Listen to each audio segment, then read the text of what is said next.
Historically, midterm election voter turnout is low. We all know that, but it's especially low among young voters. In the 2018 midterms, 28.2% of Americans under 30 voted, but in 2014 and 2010, that turnout was significantly lower, and the Democratic Party faced devastating defeats across the country. Now, over the past 2 years, Biden's approval rating from the under 30 crowd has hit depths no Democratic president has plumbed in decades, fueled by record student loan debt, high inflation, and what they see as broken campaign promises. Now, with democracy on the ticket, every vote counts. So what brings the youth out to the polls? What will get them there? Joining me now is Victor Shi, co-host of iGen Politics podcast and one of the youngest elected delegates for Joe Biden in 2020. Hey, Victor, what's up? Welcome, man. Hi, so nice to be with you, Michael.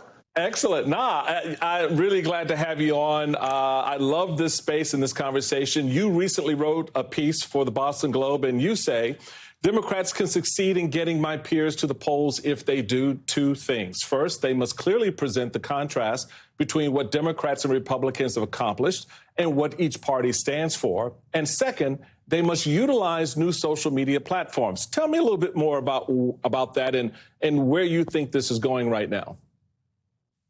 Definitely. So here's the bottom line. There's no path for victory in November without the votes from young people for Democrats. And I think there's good and bad news for Democrats in large part. The bad news is that there's an increasing number of young people who express disapproval of how President Biden and Democrats are performing compared to a year ago. And you showed up on that graphic a little while back. But the good news is that there are under 6 months between now and November. And young people seem energized and ready to turn out in similar rates to that of 2018, which helped Democrats win. So I think in the remaining months between now and November, I really see two things, as I mentioned in the Boston Globe piece, that Democrats need to do in order to mobilize my peers. The first is, I think, presenting in clear contrast the difference between the Republican and Democratic parties. I think that's the easy part. Republicans are clearly targeting people like me, people who are in classrooms, they're banning books, they're targeting LGBTQ expression, they're making the lives of young people harder, and Democrats aren't. And I think second, Democrats really need to utilize social media platforms. We saw this in Georgia in 2020 with then candidates John Ossoff and Reverend Raphael Warnock utilizing new social media platforms. So ultimately, I think it's about doing the hard work and needing to show young people that we matter if they want to earn our vote. So, Victor, I mean, the social media platforms and all that's good. I appreciate it's all good and well. But Democrats have always had a messaging problem. It's one of the things that, quite honestly, I took advantage of back in 2010. And we see the opportunity for that again in this cycle. Biden and the Democrats have had success in getting infrastructure done, better climate change, student debt and voting rights are now facing hard roadblocks. You know, how do Democrats convince younger voters that they are a priority in their agenda when younger voters don't feel that they are?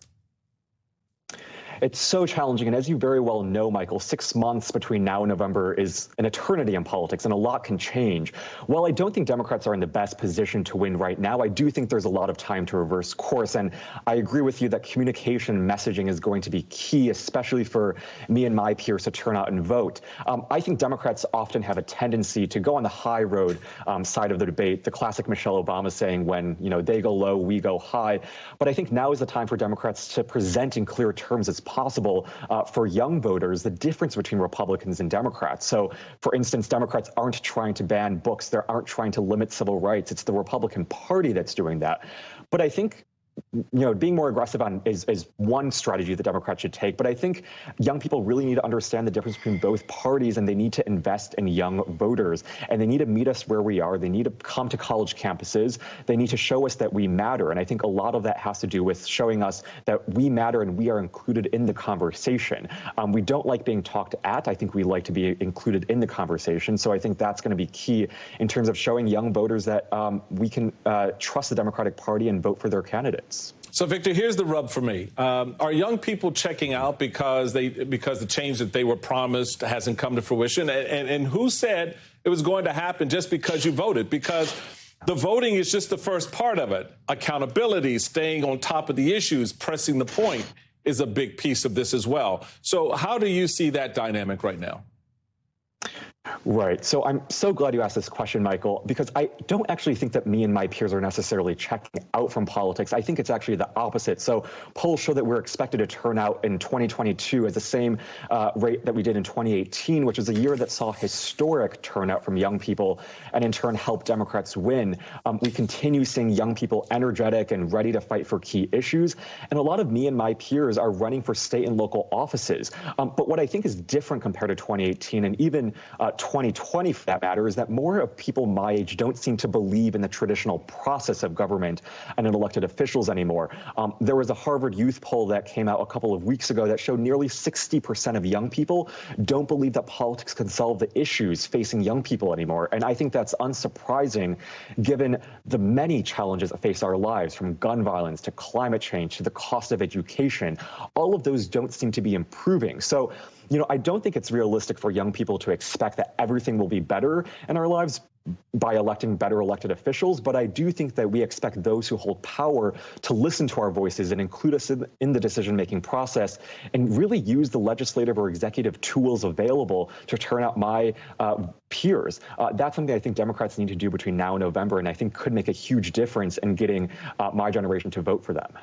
Well, I can't believe I'm about to quote Barack Obama, but he was right. We are the change we seek, and that is elemental, I think, to a lot of young voters out there. Victor Shi, thank you so much, my friend, for coming on. I really appreciate you, man.